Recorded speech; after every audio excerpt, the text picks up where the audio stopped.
आकाशवाणी मुंबई सादर करीत आहोत सुसाट सायकलस्वारी याविषयी ममता परदेशी यांची नेहा खरे यांनी घेतलेली मुलाखत.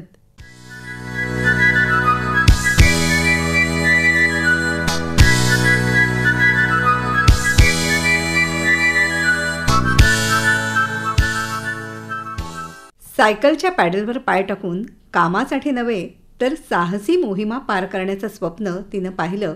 वयाच्या 35मध्ये तिला सायकलिंगचा छंद जडला आणि स्वप्नपूर्तीच्या दिशेने चाकावरचा प्रवास सुरू झाला. मुंबई ते गोवा या पहिल्या मोहिमेपासून आता 20 मोहिमातून 1,00,000 किलोमीटरचा सायकलवरचा प्रवास यशस्वीरित्या पूर्ण करणारी धडाकेबाज मैत्रीण ममता परदेशी आपल्या भेटीला आलेली आहे. ममता, नमस्कार. नमस्कार मॅम. आणि खूप छान वाटतं. 1,00,000 किलोमीटर सायकलवरनं प्रवास गेल्या 10 वर्षात केलेला आहे. तर याची सुरुवात कशी झाली हे आम्हाला आधी. सुरुवात म्हणजे मी 2015मध्ये आमच्या इथे नगरपालिकेने एक कॉम्पिटिशन ठेवली होती सायकलिंगची. 25 किलोमीटर 30 किलोमीटर एवढ्या एका तासात वगैरे जे टायमिंग दिलेलं होतं त्याप्रमाणे. मग मी सहजच भाग घेतला त्याच्यामध्ये. त्याच्यामध्ये माहिती नाही, एकदम मी ती 50 मिनिटात 25 किलोमीटर सायकलिंग केलं आणि पहिली आले. मिनिटाला 2 किलोमीटर या म्हणजे माझा विश्वासच बसला नाही. आणि तेही MTV सायकल, म्हणजे MTVची चाकं जी असतात ना ती जाड असतात. त्याच्यावर स्पीड तेवढा कमी मिळतो, त्याला एनर्जी जास्त लागते. म्हणजे हायब्रिड आणि रोड बाईक यापेक्षा त्याला स्पीड खूप कमी असतो. आणि त्याच्यावर मी ते 50 मिनिटात सायकलिंग 25 किलोमीटर केलं. याचं म्हणजे खूपच लोकांना पण खूप, म्हणजे मला लोक सायकलवाली म्हणूनच ओळखतात. तेव्हापासून तर खूपच हे झालं असं प्रसिद्धी. आणि मला प्रसिद्धी मिळाली आणि मला आत्मविश्वास, परत मला सायकल सुद्धा गिफ्ट मिळाली. अरे वा, तिथे. आणि हे मला माहिती नव्हतं सायकल गिफ्ट आहे काय नाही. मी आपलं सहज भाग घेतला आणि पहिली आले. आणि तिथून सुरुवात झाली. 2000 साली लग्न होऊन संभाजीनगरहून मुंबईमध्ये ममता परदेशी आल्या. आणि त्याच्यानंतर डोंबिवलीमध्ये स्वतःचा व्यवसाय तुमचा आहे पार्लरचा. आणि तो करत असतानाच सायकलिंगची सुरुवात झाली की कसं? तो करत असताना व्यवसाय आणि सायकलिंग हे कधी एकमेकांना मी बरोबर सांभाळून, घर जबाबदाऱ्या सगळं सांभाळून करत आले आहे. आणि मला पहिल्यापासूनच मी माउंटेनियर असल्यामुळे मला त्या सगळ्या गोष्टी धडाडीने करण्याची सवय आहेच आधीपासून. त्यामुळे त्याचा आणि याचा काहीच नाही. मी करायचं म्हटलं तर कुठलीही स्त्री काही करू शकते. स्त्रीकडे एवढी पॉवर असते ना, ती म्हणजे घरदार काय सगळं सांभाळून, ती जबाबदार सांभाळून सगळं काही करू शकते. असा आत्मविश्वास नक्कीच मिळाला मला. आणि आत्ताही मी किती 5 वाजता काय 2 वाजता उठून पण मी कुठेही जात असते. अच्छा, म्हणजे भयभीती हा प्रकार वजा झाला? अजिबात नाही, भयभीती काही नाही आहे. बरं, पण मग आता ही सायकल आपल्याला बक्षीस म्हणून मिळाली त्या सायकलथॉन स्पर्धेमध्ये. त्याच्यानंतर पहिली मोहीम मुंबई ते गोवा ही ठरवली. तर मग घरातनं कसं हे होतं, म्हणजे सपोर्ट होता ह्याला का विरोध होता, कसं होतं? कम्प्लीट विरोध होता. सपोर्ट काय, म्हणजे कुठलेही पुरुष किंवा कोणी असू दे की घरातनं अशी एकटी जाणार म्हटलं तर. आणि 2016मध्ये तर अवेअरनेस अजिबातच असा नव्हता की सायकलिंग खूप कोणी काही करत नव्हतं. त्यामुळे ऑब्व्हियसली की घरातनं विरोध होता, प्रचंड विरोध होता. म्हणजे आमच्या दोघांमध्ये कडाक्याचं भांडण झालं होतं की त्याच्या. आणि शिवाय मित्रांनी पण कन्व्हिन्स करण्याचा प्रयत्न केला की जाऊ नकोस वगैरे, असं एकटी जाण्याचं धाडस करू नको. पण मी माझ्या निर्णयाशी कम्प्लीट ठाम होते आणि मी ते जायचा निर्णय घेतला, म्हणजे गेलेच, केलाच. मग या मोहिमेनंतर विरोध मावळला की कसं झालं? मावळला एकदम, काय नाही, आता काही प्रॉब्लेमच नाही राहिला. आणि म्हणूनच त्यानंतरच्या इतक्या सगळ्या मोहिमा करणं शक्य झालं असेल. पण मग ही गोव्याची मोहीम आखताना कुणाची मदत घेतली, कसं ठरवलं, कुठे थांबायचं, मुक्काम कुठे करायचा, किती काळाची मोहीम होती ही? 4 दिवसाची मोहीम होती. 4 ते 5 दिवस जेवढे लागतील तेवढे, पण 4 दिवसात मी पोचले. याकरता धनंजय मदन आहे, डोंबिवली सायकल क्लबचे काही मित्र परिवार आहेत, त्या सगळ्यांनी मला बरीच मदत केली. कारण तेव्हा असं काही हे नव्हतं की कुठे थांबायचं काय, ते किलोमीटर आम्ही मी ठरवले की इतक्या किलोमीटरवर कुठलं गाव असेल काय असेल, त्याप्रमाणे ती मोहीम ठरवली आणि होमस्टे घेतले. अच्छा. ऍक्च्युअल त्याच्यामध्ये हॉटेलमध्ये मी कुठेही राहिले नाही, सगळे होमस्टे होते. म्हणजे घरी इन्व्हाइट केलेलं होतं. एप्रिल महिन्यातला मला वाटतं हा प्रवास होता ना, भर उन्हाळ्याचा. एकदम म्हणजे 25 एप्रिलला मी निघाले होते. एप्रिल महिन्यात सायकलिंग करणं म्हणजे डोक्यावर पडण्यासारखं आहे. आणि तेही पहिला अनुभव असल्यामुळे मी सकाळी 6 वाजता सुरुवात करायची, 6-6:30ला, आणि पूर्ण दिवस संध्याकाळी 6 वाजेपर्यंत सायकलिंग करायचे. बरं. असं. आणि आता तर म्हणजे आता मी विचार केला तर MTBवर रोड सायकलिंग करणं आणि घाट रस्ते करणं हे मी आता करणारच नाही असं. तेव्हा मी केलंय. पण तेव्हा ते तरुण वयात आणि त्या म्हणजे जिगर ती होती आणि त्यामुळे त्याच्यात घडून गेलं की कसं? नाही, तरुण वय वगैरे असं काही नाहीये. तेव्हा कसं आहे की माझा पहिला अनुभव होता, मलाच काही माहिती नव्हतं. चल रहा है गाडी, चल रहा है, जायचं आहे, उद्देश आहे, बस एवढं. आताही मी MTBवर किती सायकलिंग करू शकते. 4 दिवसांची ही मोहीम झाली गोव्याची आणि 45°C इतकं तापमान होतं. रणरणत्या उन्हामध्ये ते करताना कधी काही थकायला किंवा असं झालं का? आणि त्यावेळेला बरोबर काही घेतलं होतं का? पाण्याच्या व्यतिरिक्त काही नाही. खाणं पिणं पण मी काही, कोणी काय राजगिरा लाडू समथिंग काही दिलं असेल तेवढंच होतं. रस्त्याने पाणी कुठे मिळालं की घ्यायची बॉटल भरून, नाश्ता वाटला की नाश्ता करायचा, वडापाव वगैरे. तेव्हा तर असं काही नव्हतं. पण खूप छान लोकांनी पण, वाटेत भेटणाऱ्या लोकांनी पण खूप चांगला सपोर्ट दिला. आणि मुख्य म्हणजे त्या मोहिमेचा उद्देश हाही होता की आपण असं म्हणतो की वुमन्सनी एकटं बाहेर जाऊ नये किंवा त्यांच्यासोबत काहीतरी घडू शकतं किंवा ते करणं धोक्याचं आहे. पण माझ्या दृष्टीने हे असतं की स्त्री असो की पुरुष असो, एकटे हे करायला काही प्रॉब्लेम होणार तर होणारच आहे. ते अडचणी किंवा काही घडू शकतं तर ते इथेही घडू शकतो, असा माझा उद्देश आहे. ॲक्च्युअल महिलांना इन्स्पिरेशन मिळावं म्हणून ह्या मोहिमेचं उद्दिष्ट होतं. आपल्यातली शक्ती, आपल्यातली ऊर्जा ही जागवणं आणि त्याचा प्रचार प्रसार करणं, हे एका परीने आपण म्हणू शकतो. आणि ऑगस्टमध्ये लगेच लेह लडाखची मोहीम आखली त्याच वर्षी 2016 साली. तर हे कसं घडलं? लेह लडाखला, हिमालय तर मला आवडतोच, प्रश्नच नाही आहे. मग एक महिन्याला सुरुवात झाली की दुसरं बरोबर ते चालूच असतं. म्हणजे त्याबद्दल कोणी संधी मिळतच जाते. आणि ते एक मोहीम करताना दुसरी मोहीमचं प्लॅनिंग मनातनच, म्हणजे आपल्या डोक्यातच येत असतं काहीतरी करायचं. पण पहिल्या मोहिमेमध्ये काही अडचणी आल्या होत्या का? अडचणी म्हणण्यापेक्षा येतात ना थोड्या अडचणी, की बाबा कोणी, म्हणजे असंही होतं की कोणी डिहायड्रेशन होणं वगैरे, असं काही घडलं का? डिहायड्रेशन पहिल्या दिवशीच झालं मला. उलट इथून मी तेव्हा आहे ना, मुंबई गोव्याची भरपूर कामं चालू होती रस्त्याची. कुठेही बोर्ड नव्हता की किती किलोमीटर कुठलं गाव आहे असं. त्या रूटला मी कधीही गेलेले नव्हते. अच्छा. इथून मी साधारण 50-60 किलोमीटर गेल्यानंतर कोलारच्या अलीकडे मी जेवायला थांबले. एवढं माझं डोकं आहे ना असं धरलं की म्हणजे डिहायड्रेशन मला झालं कम्प्लीट त्या उन्हामुळे. म्हणजे वॉमिटिंग वगैरे, मी जेवू शकले नाही. बापरे. पण माझा पुढचा प्रवास, आणि ॲक्च्युअली त्या मोहिमेला तर पहिलंच काय घडलेलं की मी इथून जेव्हा निघाले तर आपला कर्नाळ्याच्या तिथेच एक मोठा ॲक्सिडेंट बघितला मी. पण मी तिथे थांबले नाही. मी म्हटलं ॲक्सिडेंट बघितलं की मी पुन्हा इथे हवा माझी जाईल आणि भीती वाटेल मुख्य उद्देश. बरं. मी न बघता पुढे गेले. म्हटलं झालंय, जाऊ द्या, आपण मनात आणायचं नाही, आणि पुढे गेले. तेव्हाही असं. पण मग तिथे कोणा डॉक्टरांना वगैरे दाखवलं की नाही? तसंच पुढे? नाही, काही नाही, डॉक्टरांना वगैरे काही दाखवलं नाही. ठीक आहे, पाणी प्यायले आणि जरा रिलॅक्स झाले आणि निघाले. बरं. आणि मग ती मोहीम केल्यानंतर लेह लडाखची थंडीतली मोहीम की कसं? ऑगस्टमध्ये गेला होता. लेह लडाख तर कायम थंडच असतं. हे ऑलरेडी केलेले आहेत, हिमालयात खूप फिरलेले होते, त्यामुळे मला हिमालयाचा अनुभव होता की मला अल्टिट्यूडचा काही त्रास होत नाही थंडीचा त्रास होतो. मी पूर्वी गिर्यारोहण सुद्धा केलेलं आहे, माउंटेनिअरिंग, ट्रेकिंग हे सगळं केलेलं आहे आधी सुद्धा लग्नाच्या, की कसं? नाही, लग्न झाल्यानंतर जे काही सुरुवात झाली ना, ते सगळ्या एवढ्या वर्षामध्ये लग्नानंतर लगेचच सुरुवात झालेली आहे. अच्छा, 2000 ते 2015 या काळामध्ये गिर्यारोहण आणि हे आधी करत होतात. येस. आणि सायकल ही त्यानंतर, ही सायकल ही मैत्रीण भेटली असं म्हणता येईल नाही का, 15-16 साली. येस. पण मग त्या अनुभवाचा उपयोग हा लेह लडाख मधल्या सायकल सफरीमध्ये झाला असेल, त्याविषयी?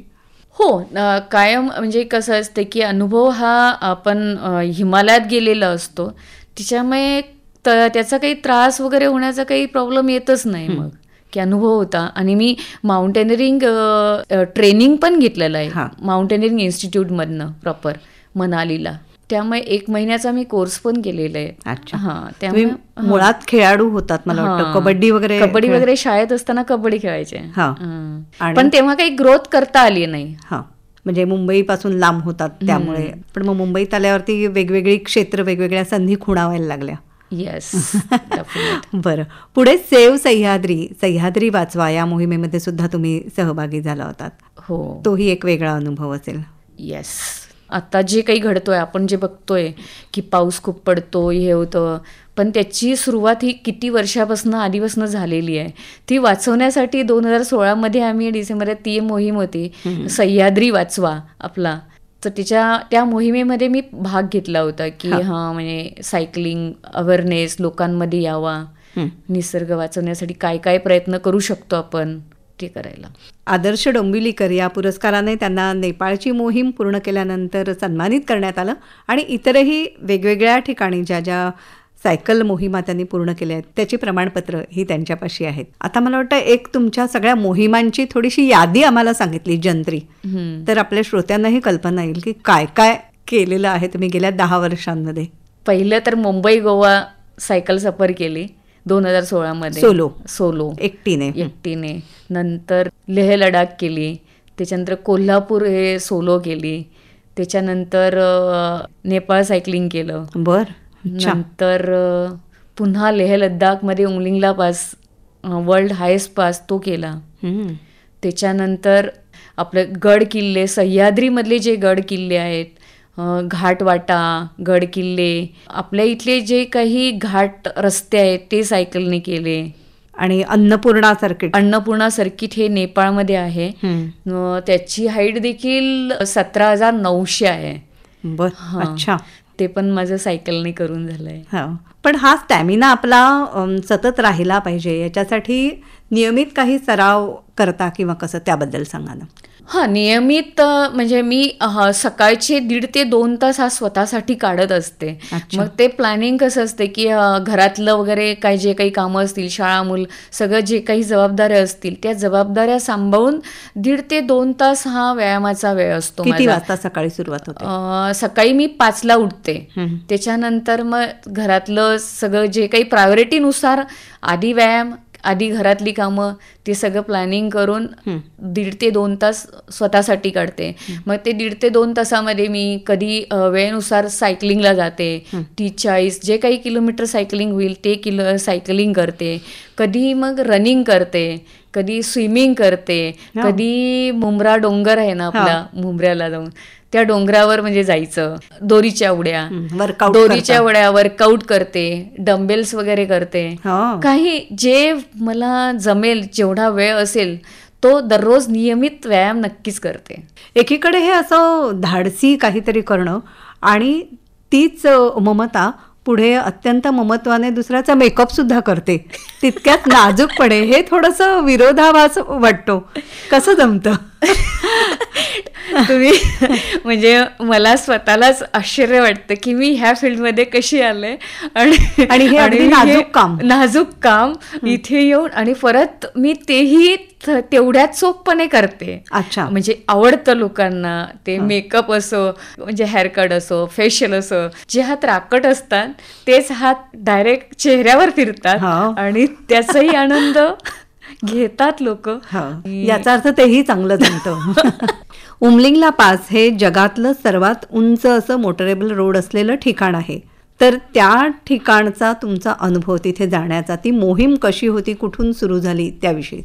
त्या मोहिमेचं तर माझी खूपच 2 वर्षापासून इच्छा होती, पण मध्ये तो कोविड आला. कोविडमध्ये तर कुठेही एक्सपिडिशनला जाणं आणि काही गोष्टी शक्यच नव्हत्या. मग 2023मध्ये जाण्याचं ठरवलं मी उमलिंगला. पण तेव्हा देखील खूप अडचणी आल्या की तेव्हा ते मनाली लेह रस्ते वाहून गेले. ऍक्च्युअली त्या मोहिमेचे हे होतं की मला फक्त उमलिंगलाच करायचा नव्हता, 20,000चं शिखर देखील क्लाइम्ब करायचं होतं. अच्छा. हा, म्हणजे सायकलिंग आणि ट्रेकिंग ही माझी इच्छा होती. पण निसर्गाचे जे काही चाललेलं होतं तांडव, त्याच्यापुढे माझं काही चाललं नाही आणि नेहमीच चालतच नसतं आपलं. आणि मी मग उमलिंगला पासला जाण्याचा निर्णय घेतला. कित्येक 3 ते 4 वेळा तर मी तिकीट कॅन्सल केले, कारण तेव्हा पाऊस आणि सिच्युएशन खूप बॅड होती. मग मी 7 ऑगस्ट 2023ला मी निघाले. तर रमाकांत महाडिक काका ऑलरेडी गेलेले होते लेहला आणि मी इथून निघाले सोलो जाणार होते मी. हां, मग जम्मूला गेले आणि वाटेत माहिती नाही, मला कोविड देखील झाला नाही, पण तो आईस फ्लू आला होता. तो मला कुठून ट्रेनमधनं इन्फेक्शन झालं, कुठून झालं माहिती नाही. मी जसे जम्मूला पोचले दुसऱ्या दिवशीच मला ते इन्फेक्शन एवढं भयानक झालं की जवळजवळ माझा आठवडा तर तिथेच गेला. आणि त्याच्यानंतरही ते इन्फेक्शन, ताप आणि डोळ्यांचं इन्फेक्शन झालं होतं. डोळे रेड झाले होते पूर्ण, त्याच्यातनं घाण येत होती. आईस फ्लू जो झाला होता ना, तो खूप भयानक होता. मला जम्मूमध्ये थांबण्यावाचून पर्याय नव्हता, जम्मूमध्येच थांबून राहावं लागलं. आणि त्याच दरम्यान तो मोठं लँडस्लाईड पण झालेला जम्मू आणि लेहच्या मध्ये, श्रीनगरच्या मध्ये, की जवळजवळ तो 4 दिवस रस्ता बंद होता. पण मग पुन्हा निघालात तुम्ही प्रवासाला? पुन्हा निघाले. तर त्यावेळेत काय झालं, एवढी हिंमत आली तेवढा आईस फ्लू झाल्यानंतर सुद्धा, म्हणजे पूर्ण करायचंच हे. येस, की आपल्याला हे करायचंय तर ते करायचं असतं, नाही तर मग ते होणार नाही असं आपण माघार घेतली तर. इवन मी आईस फ्लू झाला हे घरी देखील सांगितलेलं नव्हतं. अच्छा. नाही तर ते काळजीत पडलेस, कारण सगळेजण काळजी करतील आणि नवरा पण म्हणेल की तू मागे ये, जाऊ नको पुढे. मग मला कुठूनही कोणालाही मेसेज करून ही गोष्ट मी कोणाला आतापर्यंत सांगितली नाही, आज पहिल्यांदा सांगते. बापरे. ऍक्च्युअल मूर्खपणा एक अजून झाला होता त्यामध्ये की जो मी सांगितला पाहिजे. माझा फोन जो होता ना, तो मी बिलिंग करून घेतला नव्हता. तर आपल्याला जर लेह लद्दाख जम्मू इकडे किंवा जम्मू इकडे जायचं असेल तर आपला फोन हा बिलिंग असला पाहिजे, पोस्टपेड हवा असतो. आणि तो मी पोस्टपेड केलेला नव्हता, काही कारणास्तव डिले होत गेलं आणि ते कामं आणि सगळं सांभाळत मोहिमेला निघायचं तर खूप मोठा व्याप असतो, त्याच्यातनं हे करत ही गोष्ट मागेच राहिली. आणि मग मी ती तशीच ठेवली आणि निघाले, बिनधास्त निघाले. मला तिथे गेले नाही ना, जम्मूला जाताना आहे ना, आपला फोन आपोआपच जम्मूमध्ये शिरतो, त्याच्या आधीच पंजाबमध्ये क्रॉस झालं की फोन बंद होतो आपला. आणि माझा तसा बंद झाला. आणि त्याच्यानंतर व्हॉट्सअप कॉलिंग शिवाय पर्याय नाही, म्हणजे जिथे कुठे वायफाय मिळेल तिथेच माझा कॉल होणार, तोपर्यंत काही चान्स नव्हता. पुढचा प्रवास करताना मग मी हे घेतलं, व्हेकलमध्ये माझी सायकल टाकली आणि मी लेहला गेले, कारण माझ्याकडे पर्याय नव्हता. माझे दिवस फुकडे गेले होते आधीच. आणि आईज इन्फेक्शन ऑलरेडी होतं थोडंफार, ते कम्प्लीट गेलंही नव्हतं. त्यामुळे मग मी निर्णय घेतला की आपण हे पुढे जाऊया, पुन्हा मग ती एक्सपिडिशन पुढची व्यवस्थित होईल. तर जाताना सुद्धा म्हणजे मला आपण असं म्हणतो की जम्मूची लोक हेल्पफुल पण आहेत. त्यांनी म्हणजे अशी परिस्थिती होती की ज्या टेम्पो ट्रॅव्हलरमध्ये मी बसले, माझी गाडी, तर मला माहिती नव्हतं आधी तिकीट घेताना की त्याच्यामध्ये लेडीज आहेत की नाही, कोण पॅसेंजर आहे वगैरे. आणि त्यामध्ये ते लेहला काम करणारी लोक आणि टुरिस्ट कोणीच नव्हतं, कारण त्या पिरियडमध्ये खूप मोठं फ्लड झालं तिकडे ना, त्यामुळे टुरिस्ट नव्हते आणि मी एकटी होते त्याच्यामध्ये लेडीज. आणि रात्रीचा प्रवास होता, 7 वाजता माझी गाडी होती आणि माझी सायकल ऑलरेडी टेम्पो ट्रॅव्हलरवर चढून झालेली होती. आणि मला खूप पॅनिक पण झाले मी त्यावेळेस स्वतःच, की फोन पण बंद, माझ्याकडे पैसे आहेत आणि माझ्या बरोबर जे ड्रायव्हर वगैरे आहेत ते कोणी ओळखीचं नाही, काही ओळखीचं नाही, अननोन सगळी लोक आहेत, अशी लोक आहेत आणि कोणी टुरिस्ट देखील नाही आहेत. तर माझ्यासमोर खूप मोठं आव्हान होतं की आता मी असंही म्हणजे हे बरोबर होणार आहे पोचणार की नाही, किंवा जम्मूबद्दल किंवा आपण त्या परिसराबद्दल एवढं काही ऐकलेलं असतं, भीती असते अनेक, म्हणजे हिमालयातले बाकी परिसर ठीक आहे पण त्या ठिकाणी जाणं कोणी धाडस करत नाहीत. आणि मी तो रात्रीचा प्रवास करायला त्या गाडीत बसले मोठ्या हिमतीने आणि मी अशा प्रकारे मग तो प्रवास माझा खूप चांगला झाला. म्हणजे काही वाईट अनुभव आला नाही. तो मला ड्रायव्हर म्हटलं की आप मेरी बहन की जैसी हो, आप बिलकुल भी चिंता मत करो, मैं हूँ, आपको सही सलामत समझे. बरं. आणि 2 दिवसानंतर मी लेहला पोचले. बरं. आणि मग त्याच्यानंतर सायकलवरना पुढचा प्रवास. येस. त्याच्यानंतर रमाकांत महाडिक काका भेटले आणि आम्ही दुसऱ्या दिवशी लगेच खारदुंगला पास केला. बरं. अच्छा. 18,380 तो केला दुसऱ्या दिवशी लगेच. अच्छा. आणि त्याच्यानंतर मग आम्ही उमलिंगलाच्या दिशेने निघालो. मग तो उमलिंगला पास करताना देखील अनेक अडचणी आहेत. आणि ते जवळजवळ 19,000 फुटावर मी सायकलिंग केलं. अच्छा. तिथे गेल्यानंतर कसं वाटतं, म्हणजे आपण ही अचिव्हमेंट केली आहे, हे कामगिरी फत्ते झाली, मोहीम फत्ते, तो क्षण कसा असतो? ॲक्च्युअली तिथे गेल्यानंतर शब्दच नसतात. म्हणजे आपण काय केलंय हे म्हणजे ते विचार करायला काय कळतच नाही. म्हणजे ते प्रसंग, म्हणजे तो एक आनंदाचा क्षण असा असतो ना की काय होतं आणि काय नाही काहीच कळत नाही तिथे गेल्यानंतर. म्हणजे आपण निशब्द होतो तिथे.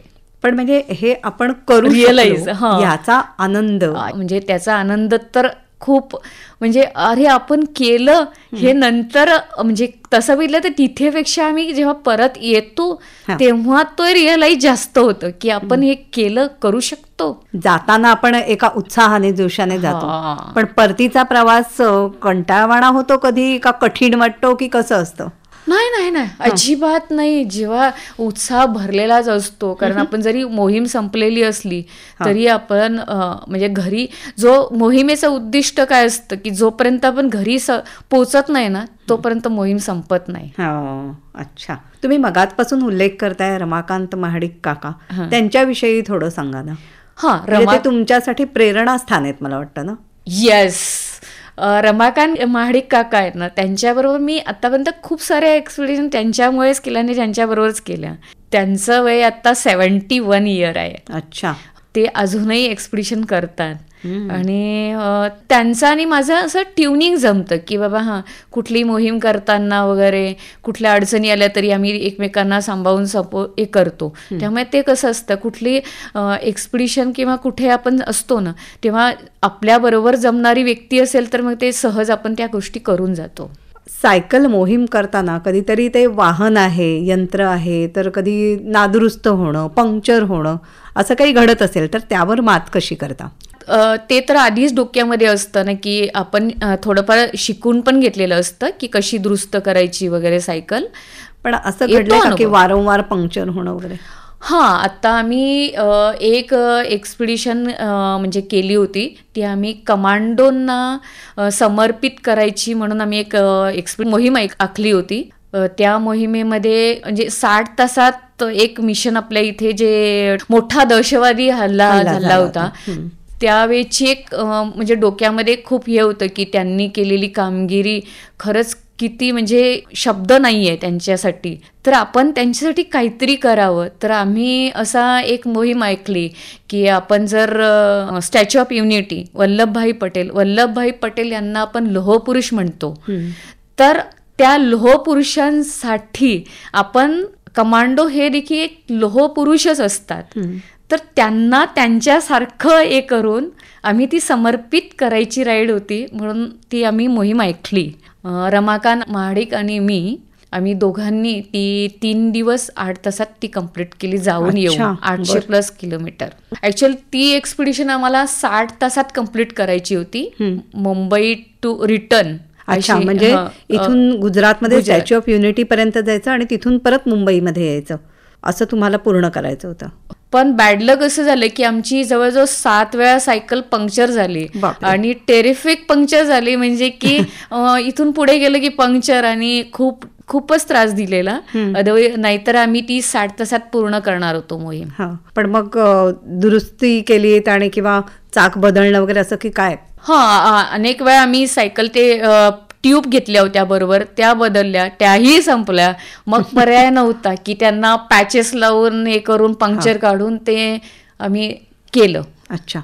दिवसाची सायकल चालवणं फक्त करता की रात्रीच्या वेळेला सुद्धा सायकलिंग असतं? आता आम्ही ही स्टॅच्यू ऑफ युनिटी ही केली, तर ही आम्ही डे नाईट केली. बरं. अच्छा. रात्री किती वाजेपर्यंत सायकल? आम्ही ॲक्च्युअली आमची सायकल पंक्चर झाली नसती तर आम्ही एकदम न झोपता करणारा राईड पण त्या सायकलमुळे मला थोडासा 2-4 तास थांबावं लागलं. पण मग रात्रीच्या वेळेचा सायकल चालवण्याचा अनुभव हा कसा असतो? भीतीदायक असतं, अधिक आव्हानात्मक असतं का नाही, उलट छान शांतपणे जाता येतं? काय वाटतं? नाही, रात्रीचं सायकलिंग करणं आव्हानात्मक असं असतं की आम्ही जो स्टॅच्यू ऑफ युनिटी रूट केला, रस्ता केला, तो हायवे होता. हायवेवर सायकलिंग करणं, डोळ्यात तेल घालून सायकल चालवावी लागते, कारण वाहनं बाजूने जाणारी असतात, ती अवजड वाहनं जास्त असतात आणि आव्हानात्मक रात्री जास्त असतं, कारण सायकलची लाईट आणि सायकल एवढं दिसत नाही फोकस, आणि त्यात ॲक्सिडेंट होण्याचे जास्त चान्सेस असतात. म्हणून ती काळजी घेत आम्हाला सायकलिंग करावं लागतं. त्यामुळे रात्रीचं सायकलिंग आव्हानात्मक असतं आणि स्पीड कमी मिळतो. उलट आपण असं म्हणतो की स्पीड कमी मिळतो. वाटोवाट काही मंडळी भेटतात का असं ज्या वेळेला तुम्ही प्रवास करत असता, आणि मग त्यांच्या प्रतिक्रिया कशा असतात? वाटेमध्ये भेटणारी लोक कधी आम्हाला खूप चांगले अनुभव असतात, कारण लोक पण खूप इन्स्पायर करतात आपल्याला, की अरे त्यांना पण इन्स्पिरेशन मिळतं की त्यांनाही वाटतं की आपण सायकलिंग करावं आणि हे काहीतरी ग्रेट करतायत.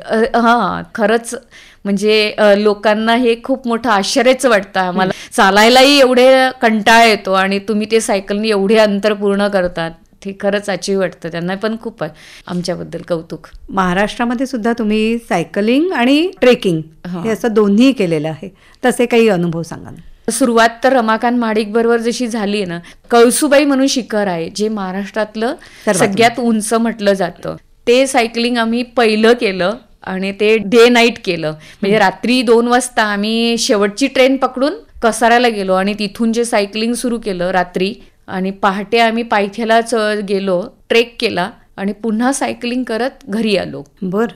भीमाशंकर देखील आम्ही सायकलने जाऊन 2 दिवसात पूर्ण केला तो. हरिश्चंद्रगड तो देखील घाट रस्ता, माळशेज घाट तो करून 220 किलोमीटर सायकलिंग आणि ट्रेकिंग हे डे नाईट करून कम्प्लीट केलं. हे असं झपाटल्यासारखं होत असेल नाही, म्हणजे एक झाली की दुसरी मोहीम, असं त्याचा विचार पुढे पुढे सुरू होत असेल. हो, सायकलवर असतो ना तेव्हाच एक मिशन संपलं की डोक्यामध्ये ते असतंच कायम. मधल्या काळात तुम्हाला एक अपघातही झाला होता आणि त्यामुळे सायकलिंग काही काळ थांबवायला लागलं होतं, पण आता पुन्हा सुरुवात केली, तर त्याविषयी थोडं सांगा ना. आता माझा एक ऍक्सिडेंट झाला होता 26 फेब्रुवारी 2025ला. मी भीमाशंकरला गेले होते. तो ट्रेक तर आमचा खूप छान झाला, बाईकने गेलो होतो. येताना बाईक ऍक्सिडेंट झाला, त्याच्यामध्ये माझा हात फ्रॅक्चर झाला. मी एक मोहीम ऐकली होती पुढची, आदी कैलास, जो कैलास मानसचा रूट आहे ना तो. आता मी 28 मेला निघणार होते, पण हात फ्रॅक्चर झाल्यामुळे मला ते थोडा ब्रेक घ्यावा लागला. पण माझं सायकलिंग पुन्हा सुरू झालं. आत्ताच मी मागच्या सोमवारी माथेरानला जाऊन, माथेरान रूटला अगदी जम्मू पट्टीपर्यंत सायकलिंग केलं. म्हणजे हाताची टेस्ट झाली? ती टेस्ट राईडच होती. ऍक्च्युअली 100+ किलोमीटर केलं एका दिवसात आणि घाट पण तो केला. त्यामुळे मला आता निश्चिंत झाले मी, माझा हात ओके झाला आहे. आता पुढची मोहीम, पुढचं स्वप्न काय आहे? पुढचं स्वप्न आता मी 2 सप्टेंबरला चालले आदी कैलासला. आदी कैलास आणि ओम पर्वत सायकलिंग एक्सपिडिशन सोलो. बरं, परदेशातही जाण्याचा विचार आहे का?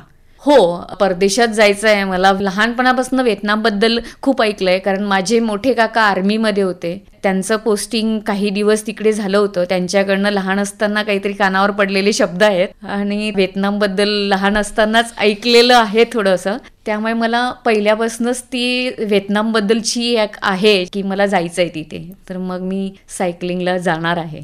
सायकलिंगमधून ऊर्जा, उत्साह, आत्मविश्वास हे सगळं काय काय मिळालं असेल. व्यक्तिमत्वात सुद्धा खूप बदल झाला का, काय सांगाल?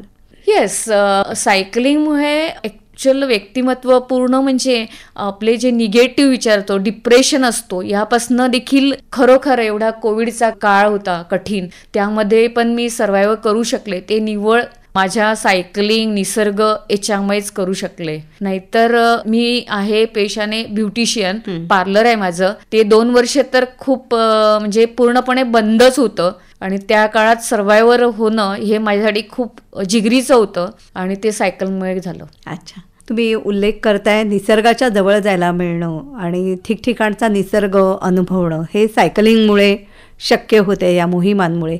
तर असं तुम्हाला भावलेलं सगळ्यात सुंदर असं स्थळ कोणतं आहे? सगळ्यात सुंदर असं म्हणता येत नाही. निसर्ग हा प्रत्येक ठिकाणचा वेगळा आहे. लेह लडाखकडे जाल तर जे रागट असं आणि तिथे असलेले अल्टिट्यूड आणि ते तिथले अनुभव, डोंगरांचे रंग वगैरे, ते सगळा वेगळा अनुभव असतो. आपल्या सह्याद्रीमध्ये गेलो तर तो अनुभव वेगळा असतो. त्यामुळे असं काही सांगता येणार नाही की कुठला काय. सगळा निसर्ग खूप वेगवेगळे अनुभव असतात. म्हणजे आपल्या देशातच निसर्गाची वेगवेगळी रूपं ही तुम्हाला अनुभवायला मिळाली. येस. या तुमच्या सायकलिंगच्या छंदामध्ये तुमच्या मुलीचा सपोर्ट किंवा तिचा पाठिंबा हा कितपत असतो? माझी मुलगी एकदम समजूतदार, अभ्यासू बाळ आहे. अच्छा. आणि तिचा पूर्ण मला सपोर्ट आहे. तिलाच उलट मम्मा हे करते, तिला खूप छान वाटतं, अभिमान वाटतो की आपली आई काहीतरी करते. ती स्वतः सायकल वगैरे चालवते का की कसं? लहान असताना अगदी करत होती. नंतर तिला वाचनाची खूप आवड आहे. एक थोडासा नाजूक प्रश्न की पिरियड्सच्या काळामध्ये मासिक पाळी सुरू असताना सायकलिंग करता की कसं, ते दिवस टाळून वगैरे या मोठ्या मोहिमा असतात तेव्हा? नाही, पिरियडचं तर कसं सांगू शकत नाही ना. मोहिमेचा वेळ तर ती ठरलेली असते. पिरियड आला तर काही प्रॉब्लेम तसा येत नाही. आतापर्यंत त्याला मला काही प्रॉब्लेम आला नाही. पिरियड असताना देखील मी सायकलिंग केलेलं आहे, करते. म्हणजे त्रास होणं स्वतःला किंवा स्वच्छतागृह ह्या सगळ्या गोष्टी उपलब्ध होणं, त्या गोष्टी पण मॅनेजेबल असतात. जर करायची आपण ठरवलंय की करायचं आहे. हे आपलं कसं आहे ना, पिरियड येणं वगैरे हे तर आपलं दर महिन्याचं शेड्यूल आहे, नैसर्गिक आहे.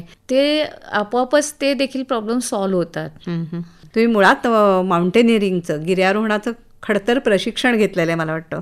हो, गिर्यारोहणाचं जे मी माउंटेनिअरिंग कोर्स केलेला आहे 1 महिन्याचा ना, त्यामध्ये आम्हाला ह्या गोष्टींवर कशी मात करायची हे आधीच शिकवलेलं आहे. आणि त्याचा बाऊ घेऊन आपण कुठेही थांबायचं नाही, हे मला पुढे जात राहायचं हे आहे. त्यामुळे मला कधीच काही प्रॉब्लेम आला नाही. आता जाता जाता आपल्या ऐकणाऱ्या मैत्रिणींना तुम्हाला काय सांगावंसं वाटतंय? आपल्याकडे वेळ असतो. प्रत्येक महिलेनी जर आपल्या दिवसातला एक अर्धा तास जर स्वतःसाठी काढला आणि एक कुठलाही छंद जोपासला, कुठलाही व्यायाम करा, कुठलाही, अगदी जिममध्ये नाही जायची गरज, तुम्ही घरी देखील योगा, आपली PT एक्सरसाइज, कुठलाही व्यायाम करा, आपलं आरोग्य चांगलं राहील आणि आपण हॉस्पिटल, दवाखान्यापासून लांब राहू. ममता परदेशी, तुमचे हे सगळे अनुभव हे निश्चितच इतरांसाठी सुद्धा प्रेरणादायी आहेत. आणि सायकलवरची ही सफर, सायकलशी तुमची जी दोस्ती आहे ती अशीच अतूट राहील असा विश्वास वाटतो. या पुढचीही तुमची स्वप्न ही पूर्ण होत यासाठी मनापासून सदिच्छा देते. तुम्ही इथे आलात, संवाद साधलात, आभार मानते. धन्यवाद. धन्यवाद मॅडम.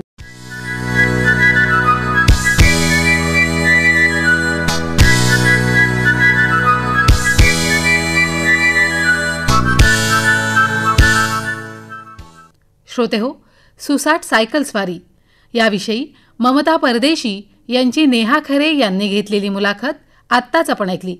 या कार्यक्रमासाठी निर्मिती सहाय्य केलं होतं सुहिता मराठे हिने आणि सादरकर्त्या नेहा खरे.